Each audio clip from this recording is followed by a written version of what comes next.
time since democracy was restored after the death of General Franco almost 50 years ago. Voters face a choice between a center-left government supported by the far left and a conservative-led government backed by the far-right Vox Party. This was the Prime Minister Pedro Sanchez casting his vote as his party seeks to fend off the challenge from the far right. Let's go live now to our correspondent guy Hedgeco, who's in Madrid. Guy, as we said, this has been a really bitterly thought campaign, but a campaign that no party really had a lot of time to prepare for. What's the mood going into the vote today? Well, silly, I think people are aware that this is a very unusual election that has been called in the middle of summer. That's never happened before here in Spain, and there could be some consequences of that. For example, it could affect turnouts because of the heat we're seeing. It's going to be up in the mid-30s Celsius today in Madrid. It'll be hotter than that in some other areas of the country.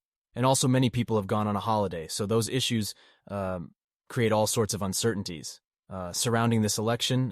What we do know is what you mentioned there, that this has been a very acrimonious campaign.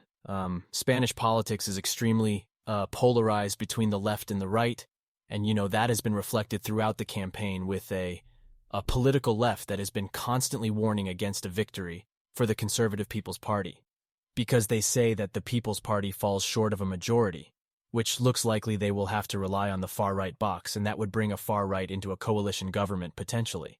So that's been the tone of the campaign, and there's certainly a lot of uncertainty around today's vote.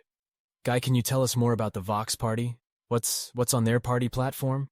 Well, they're a nationalist, I suppose, populist far-right party, but they're quite unusual in the European context in that their initial popularity came about 6 or 7 years ago. Not because of those classic issues you tend to associate with the far right, in particular immigration, but more because of the Catalan territorial issue here in Spain. They took a very fiercely unionist stance on that issue, and that paid off for them in terms of votes